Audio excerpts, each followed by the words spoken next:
సుమన్ టీవీతో కలిసి మీరు వర్క్ చేయాలనుకుంటున్నారా? సో 2 to 5 years ఎక్స్పీరియన్స్ ఉన్నటువంటి SEOs and script writers screen పై కనిపిస్తున్న నెంబర్కి కాల్ చేసేసేయండి. రోజుకి 1 కోటి మందికి పైగా వ్యూవర్షిప్ను సంపాదించుకున్న సుమన్ టీవీ నెట్వర్క్ ఇప్పుడు సరికొత్త పంతాలు అడుగు వేయబోతోంది. సుమన్ టీవీ నెట్వర్క్ని జిల్లాల వారీగా ప్రారంభించబోతోంది. ఫ్రాంచైజీస్ కోసం ఆసక్తి కలిగిన వారు క్రింది నెంబర్ని సంప్రదించగలరు. నమస్తే రమగారు. నమస్తే జయ. రమగారు, అబద్ధం చెప్పకూడదు, నిజమే మాట్లాడాలి, మనం కూడా అలానే ఉండాలని మనం అనుకుంటూ ఉంటాం, స్టోరీలో చెప్పుకుంటున్నాం, బట్ ఫాలో అవుతూ ఉంటాం కూడా. ఎవరైనా అబద్ధం చెప్తే తెగ ఫీల్ అయిపోతాం. కానీ చిన్న చితక సందర్భాల్లో ఎక్కడో చోట ఎవరో ఒకరు ప్రతిరోజు కూడా ఏదో ఒక మాట అనకపోతే రోజు గడవని సందర్భం. అబద్ధం చెప్పకుండా ఒక్క రోజు కూడా గడవదు. ఏంటి రమ్మగారు, అసలు క్లారిటీ ఇవ్వండి. చెప్పకూడదు. అబద్ధం చెప్పచ్చు, అబద్ధం చెప్పకూడదు, రెండు మనమే చెప్తున్నాం. మనం ఇంకా వేరే దారి లేనప్పుడు ఏం చేస్తాం జయ? ఇదివరకట్లాగా ఎవరి పనులు వాళ్ళు చేసుకునే రోజులు కావు. అవును. ఎవరి ఇళ్లలో వాళ్ళు ఉండే రోజులు కూడా కావు. మనం పోయి రోడ్డు మీదే ఉంటున్నాం. బాగా చెప్పారు. మొత్తం ఇళ్లలో ఉన్న గుంపంతా పిల్లలు స్కూళ్ళల్లో ఉంటారు, పెద్దల ఆఫీసుల్లో ఉంటారు. ఇప్పుడు నలుగురితో కలిసి పోయేటప్పుడు 1,00,000 మాటలు వస్తాయి. అబద్ధాలు చెప్పాల్సే వస్తుంది. ఎంతో కొంత అబద్ధం చెప్పకుండా మన రోజు గడవదు. ప్రతిసారి కామ్గా ఉండి తలకాయ ఊపి గోడ మీద పిల్లివాటంగా చేయలేకపోతాం. ఎంతో కొంత అబద్ధాలు ఆడాల్సే వస్తుంది. జనరల్గా అబద్ధం ఆడకూడదు. మనం పిల్లలకి చెప్తాం అబద్ధం ఆడకూడదు, అబద్ధం ఆడకూడదు, సత్యమునే పలకవలెను, అదొక రెగ్యులర్ డైలాగ్ ఉంటుంది. నిజమే, నిజాలు చెప్పాలి, నిజమే చెప్తూ ఉండాలి. అబద్ధం చెప్తే ఒక్కొక్కసారి చాలా పెద్ద పెద్ద సమస్యలు వచ్చేస్తాయి. అబద్ధాలు చెప్పకూడదు, అబద్ధం చెప్పకూడదు, నిజం చెప్పాలి అని కథలు కుప్పలు తెప్పలుగా మన దగ్గర ఎన్నున్నాయో. సత్యమేవ జయితే అంటాం. ప్రతిసారి సత్యం జయించట్లేదు అనే విషయం మనం ప్రాక్టికల్గా తెలుసుకుంటూనే ఉంటాం. సత్యం జయించట్లేదు, సత్యం జయించడం చాలా కష్టం, ఎక్కువ టైం తీసుకుంటుంది. ఆ లోపలికి జనానికి ఓపిక ఉండదు, మనం ఆగలేకపోతాం. అది జయించేదాకా మనం వెయిట్ చేస్తూ కూర్చోవాల్సి వస్తుంది. ఈ గోల ఎందుకు? కాలం పరిగెడుతుంది కదా, మనం పరిగెత్తాల్సి వస్తుంది. మనం పరిగెత్తాలి కాబట్టి ఈ వెయిటింగ్ గోల ఎందుకని? అబద్ధం చెప్తే సరిపోతుంది కదా, సింపుల్గా పోతుంది. ఒక నిజం 100 అబద్ధాలు, ఈక్వేషన్ అలా ఉందన్నమాట. ఈ ఒక్క నిజం చెప్పబద్దు 100 అబద్ధాలు చెప్పి ఇక్కడి నుంచి తప్పించుకోవాలి అంతే. నిజం చెప్తే తప్పించుకునే రోజు కాదు ఇది. నిజాయితీకి విలువలు లేవు, దానికి ఒక మర్యాద లేదు. పిచ్చి వేధవల్లా కనపడతారు. నిజం చెప్పే వాళ్ళని పిచ్చివాళ్ళు అనుకుంటారు. ప్రపంచం అట్లా తయారైంది. ఇప్పుడు సమాజం అంటే నువ్వు నేనే కాదు, మనలాంటి ఎన్నో వేల కుటుంబాలు, వేల వ్యక్తులు కలిసే సమాజం. ఇప్పుడు సత్యమేవ జయతే అనేది సమాజం మొత్తానికి ఒక నీతి వాక్యం. అందులో ఆ మొన్న గుంపులో ఈచ్ అండ్ ఎవ్రీ పర్సన్కి అది అప్లై అవుతుంది. అంతే కదా. ఇప్పుడు ఈచ్ అండ్ ఎవ్రీ పర్సన్, ప్రతివాడు తన జీవితాల్లో అది జయించట్లేదు అని తెలుసుకుంటూనే ఉంటాడు. సమయానికి ఈ రోజు గడిచిపోవడానికి, ఇవాళకి ఇబ్బంది లేకుండా ఉండటానికి, ఈరోజు అన్నం కోసం, ఈరోజు మన పని అవ్వటం కోసం, ప్రతి కాజెస్ వేరే ఉంటాయి. క్షణం కోసం, ఆ క్షణం కోసమైనా అబద్ధం చెప్పేస్తారు. ఏదైనా లాంగ్ కాజ్, పెద్ద సమస్య వచ్చినప్పుడు అబద్ధం చెప్పాల్సి వస్తే ఏదో ఒక్క మాట పర్వాలేదు. కానీ అన్నిటికీ అబద్ధాలు ఆడేస్తే ప్రతిదానికిను ఇప్పుడు ఎలా అయిందంటే, ఏదో చాలా ప్రాణాల మీదకి వచ్చినప్పుడు పర్వాలేదురా నాయన, బొంకవచ్చు కాని కాక గొంకు లేదని వారిజాక్షులందు వైవాహికములందు బొంకవచ్చు అంటే వారిజాక్షులు. స్త్రీల విషయంలోనూ పెళ్లిళ్ళప్పుడు అబద్ధాలు చెప్పచ్చు అని చెప్పారు పెద్దవాళ్ళు. స్త్రీల విషయంలో అబద్ధాలు చెప్పడం ఏంటి? స్త్రీల విషయంలో అంటే అమ్మాయికి అబద్ధం చెప్పచ్చు, ఆవిడకి అబద్ధాలు చెప్పేయచ్చు, గర్ల్ ఫ్రెండ్కి అబద్ధాలు చెప్పచ్చు. దొంగ మొహాలు మంది ఉన్నారు. భారతంలోనే చెప్పారు, వారిజాక్షులందు వైవాహికాలందు అబద్ధాలు చెప్పచ్చు. స్త్రీలకు అబద్ధం చెప్పేసేయచ్చు. ఆవిడ ఏదో తెమ్మంటుందో, ఇదే పెద్ద అబద్ధం ఏమిటి, ఏదో తెమ్మంటుంది, ఈయన తేలేదు, ఆ కొట్టు మూసేస్తుందని చెప్పేయచ్చు. ఓహో, అలా నమ్మించవచ్చు. అంతేగాని పెద్ద పెద్ద అబద్ధాలు చెప్పమని కాదు. అదే స్త్రీలకు అబద్ధాలు చెప్పొచ్చు కానీ మన కెమెరామెన్లు ఉత్సాహంగా ఉన్నారనమాట. ఇప్పుడు నా పేరే చెప్తారు, అమ్మ మేడం చెప్పారు అని నా పేరు చెప్పడానికి రెడీ అయిపోతున్నారు. అదే రైట్. సో ఈ అబద్ధాలు చెప్పచ్చు అనేది ఒక పాయింట్ ఉంది. అత్యవసర పరిస్థితుల్లో అబద్ధం ఆడచ్చు. అమావాస్యకి పుణ్యానికి అబద్ధం ఆడచ్చు. అన్నిటికీ అబద్ధాలు ఆడకూడదు. అబద్ధం ఆడటం మీద ఒక కథ చెప్దాం. చెప్పండి. మంచి ఇంట్రెస్టింగ్గా ఉంటుంది. ఒక ఊళ్ళో గోపాలుడు అని ఒక కుర్రాడు ఉన్నాడు. వాడు మంచి పనిమంతుడు, బ్రహ్మాండమైన పని. వాడికి ఏ పనులు పెడితే ఆ పనిలో చేసేస్తాడు వాడు అన్ని పనులు. దాంతో వాళ్ళ నాన్న ఏం చేశాడంటే వాడిని తీసుకెళ్ళి ఆ ఊరు శెట్టి గారి దగ్గరికి వెళ్ళాడు. మా వాడు బ్రహ్మాండ నాయకుడు అండి, వీడికి రాని పని లేదు, గొడ్డు గోదా వ్యవసాయం పొలం పుట్ర సమస్తమైన పనులు వీడికి చాలా బాగా వచ్చండి. ఎంత బాగా వచ్చో అంటే వీడు మంచివాడా బుద్ధిమంతుడు అంటే వీడికి తాగుడు అలవాట్లేదు, పిచ్చి తిరుగులు తిరగడండి, బంగారు కొండ. కాకపోతే వీడికి ఏడాదికోసారి అబద్ధం ఆడతాడండి, వీడి దగ్గర అదొక్కటే సమస్య ఉంది. ఆ ఒక్కదాన్ని సహిచారా, మీరు భరించారా, ఇక బ్రహ్మాండ నాయకుడే వీడు. బాగుంది కదా. శెట్టి గారు ఏమనుకున్నాడు, వాడిని ఎరా నాయన అంటే అవునండి అన్నాడు. ఏడాదికోసారి వాడికి అబద్ధం ఆడాల్సి వస్తుంది, ఆడతాడు, వాడికి ఇష్టం. సరే ఏడాదికి అబద్ధం కదా, ఏడాదికి ఒక్క అబద్ధం ఆడితే ఏమైపోతుంది, కొంప మునక ఏం పర్వాలా. రోజు అబద్ధాలు ఆడేవాళ్ళని బోడు మందిని చూస్తాం వ్యాపారంలో, ఒక్క అబద్ధం ఆడితే ఏమవుతుంది అని చెప్పి వాడిని పెట్టుకున్నారు. వాడు బ్రహ్మాండంగా పంట పండించేశాడు, బ్రహ్మాండంగా గొడ్డు గోదా. వాడు వచ్చేసరికల్లా ఆవులు దూడలు మంచి మంచి కోడి దూడల్ని పెట్టేసినాయి, గేదెలు పేయి దూడల్ని పెట్టేసినాయి. గేదెలకేమో ఆడవు పుట్టాలి, ఆవులకేమో మగవు పుట్టాలి, అది శాస్త్రం. మగవు పుడితే వ్యవసాయానికి ప్లస్, గేదెలకి ఆడవు పుడితే మళ్ళీ పాలిస్తాయి అవి కదా. పాడి పంట వృద్ధి అయిపోతాయి. పాడి పంట వృద్ధి అవ్వడానికి గేదెలు ఆవులు కావాలి, ఆవులు కాదు ఎద్దులు కావాలి, రెండు కుదురుతున్నాయి. వీడు వచ్చిన వేళ విశేషం 6 డజన్ గేదెలు పేదోళ్ళు పుట్టే, 6 డజన్ కోడిదూడలు ఆవులకు పుట్టినాయని సంతోషించారు. ఆ సంవత్సరం పంట కూడా బ్రహ్మాండంగా పండింది, సూపర్ పంట, ఎంత బాగుందో. పంటలు బాగున్నాయి, పాడి బాగుంది, అన్నీ బాగున్నాయి. సరే వీళ్ళు ఏమనుకున్నారు, ఈ ఏడాది వీడు వచ్చి 6-8 నెలలు అయింది, పిల్లాడు శుభ్రంగా పెరిగాడు, బాగున్నాడు, చేయెత్తున వీడికి ఒక మంచి పిల్లని చూసి పెళ్లి చేసి వీడిని మన ఇంట్లోనే ఉంచుకోవాలి. పెళ్ళాన్ని కూడా ఇక్కడ ఏదైనా పెట్టుకుంటే ఇంట్లో పని చేసి పెడుతుంది చక్కగా. జనరల్గా ఊళ్ళలో అలాగే చేస్తారు. పాలేళ్ల భార్యలు కూడా ఏదో ఒక పని సాయం, పెద్ద పనులు ఏం కాదు, బియ్యం బాగు చేసి పెట్టడం, మినపప్పు బాగు చేసి పెట్టడం, ఎవరికో ఆ కూలి ఇవ్వకుండా మనవాడి పెళ్ళానికి ఇచ్చుకుంటాము అని వాడికి పెళ్లి సంబంధాలు కూడా చూడడం మొదలెట్టారు. వాడు వచ్చిన సంవత్సరం మామిడి తోట విరగ్గాసింది, వాడికి బ్రహ్మాండంగా తోట పనులు అవి వచ్చు. చుట్టూతా చక్కగా పెద్ద పెద్ద కైవారంలో అడుగు ఇవి తవ్వి, చెట్ల చుట్టూతా తవ్వి చక్కగా వరిపట్టు అవి ఇవి తెచ్చి వేసి, అంటే ఎరువులు వేసి బాగా మామిడి పంటను కూడా వృద్ధి చేశాడు.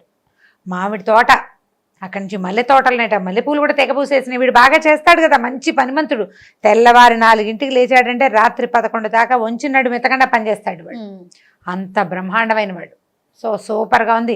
సంవత్సరం తిరిగేసరికి శెట్టి గారికి మామూలు కంటే ఇబ్బడి ముబ్బడిగా పంటలు, పళ్ళు, పువ్వులు, గేదెలు, ఆవులు ఇంటి నిండా బ్రహ్మాండంగా ఉన్నాయి. సరే ఏమైంది, సంవత్సరం చివరికి ఇంకొక 10 రోజులు పోతే వీడొచ్చి ఏడాది అవుతుంది. ఏడాది వచ్చిన సందర్భంలో వాడికి బట్టలు కుట్టిద్దాం అనుకున్నారు.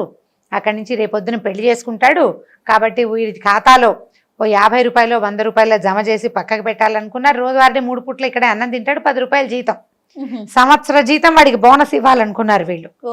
నెలకు 10 అంటే 12 నెలలకి 12 10లే కదా, 120 రూపాయలు. ఇంకొక 120 వేసి వాడి పక్కన పెడితే రేపొద్దున పెళ్ళాం పిల్లలు వస్తే వాడికి బాగుంటుంది, వీడి వల్ల మనకి ఇంత వృద్ధి అయిందని చాలా సంతోషించారు. సరే ఏమైంది, వీడు ఒకరోజు రాత్రి సాయంకాలం చీకటి పడే వేళకి పరిగెత్తుకుంటూ ఇంటికి వచ్చాడు. అయ్యగారు మన చేలోనండి పూరంటుకుంది, చేనంతా తగలబడిపోతుందండి అన్నాడు. అయ్యగారు పరిగెత్తాడు, చేలో మొత్తం ధాన్యం అందులోనే ఉంది, చేను అంటుకుంది, కొద్దిగా అంటుకుంది. ఈయన అక్కడికి వెళ్ళాక వాడు ఈయన ఇద్దరు కలిసి వెళ్ళారు. కలిసి వెళ్ళి సరే ఆ కాస్త ఆరిపారు.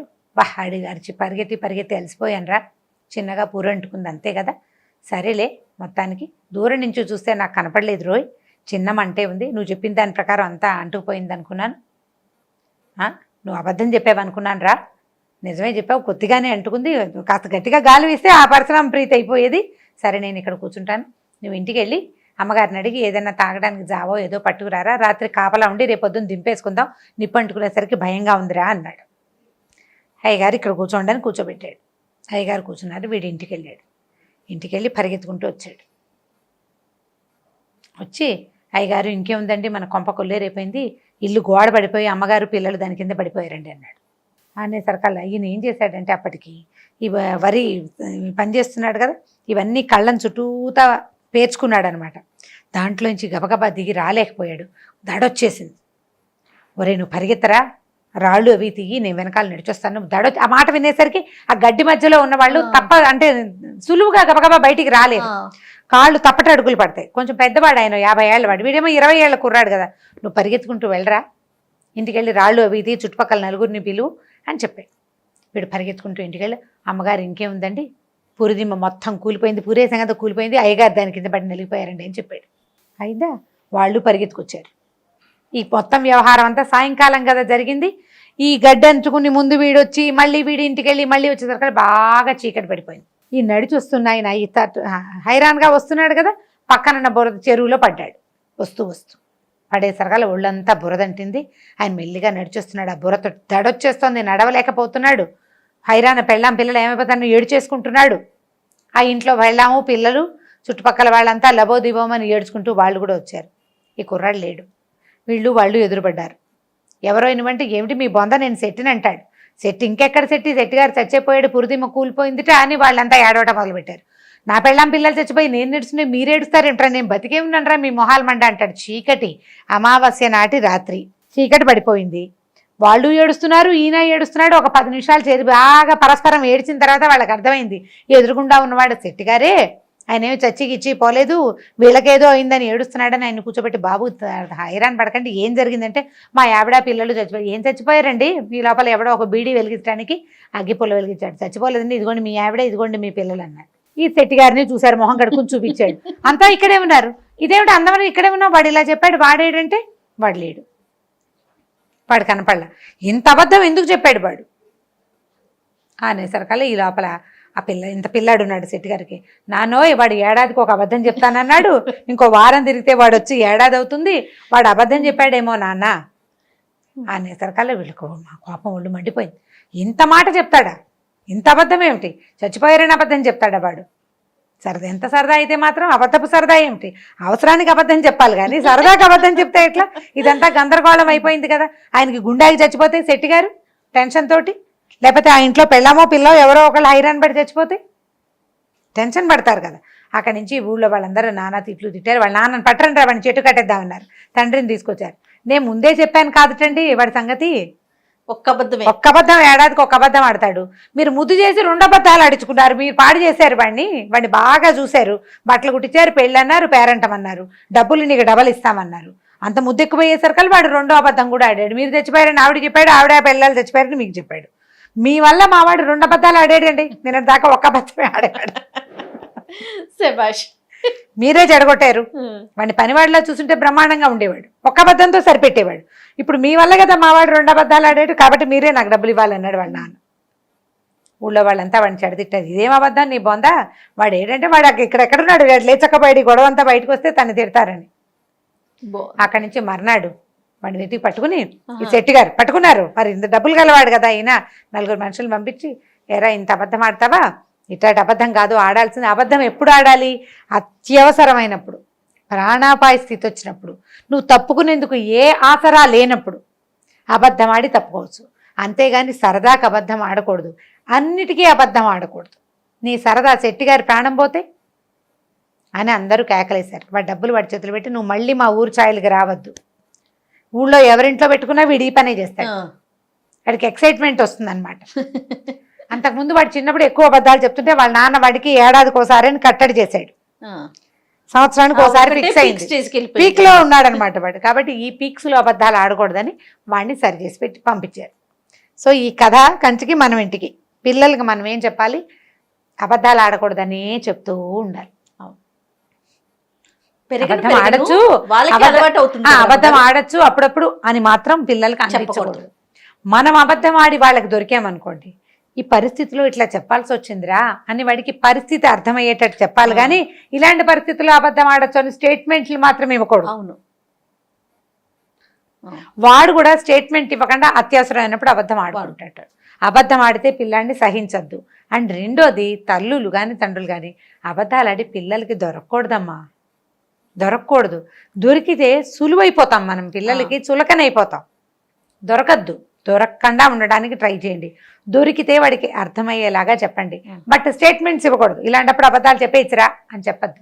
అబద్ధం ఆడకూడదు అన్న దాన్ని మెయింటైన్ చేస్తూ ఉంటే కనీసం కొంత రూల్స్ ఏర్పడి ఉంటాయి. వాళ్ళు పెరిగి పెద్ద అయ్యాక ఎప్పుడు అబద్ధం చెప్పాలి ఎప్పుడు చెప్పకూడదనే విజ్ఞత వాళ్ళకి తెలుస్తుంది. పెద్ద అయ్యేదాకా కనీసం జాగ్రత్త పడండి పిల్లలు. రైట్, చాలా బాగుందండి, స్టోరీ బాగుంది, నీతి బాగుంది. రైట్ రమ్మ గారు, ఇంకొక స్టోరీతో మళ్ళీ కలుద్దాం. తప్పకుండా జయ. ఇక ఈ వీడియో కనుక మీకు నచ్చినట్లయితే లైక్ చేయండి, షేర్ చేయండి. మరిన్ని వీడియోస్ కోసం మా ఛానల్ని సబ్స్క్రైబ్ చేసుకోండి. రోజుకి 1 కోటి మందికి పైగా వ్యూవర్షిప్ని సంపాదించుకున్న సుమన్ టీవీ నెట్వర్క్ ఇప్పుడు సరికొత్త పంతాలు అడుగు వేయబోతోంది. సుమన్ టీవీ నెట్వర్క్ని జిల్లాల వారీగా ప్రారంభించబోతోంది. ఫ్రాంచైజీస్ కోసం ఆసక్తి కలిగిన వారు క్రింది నెంబర్ని సంప్రదించగలరు.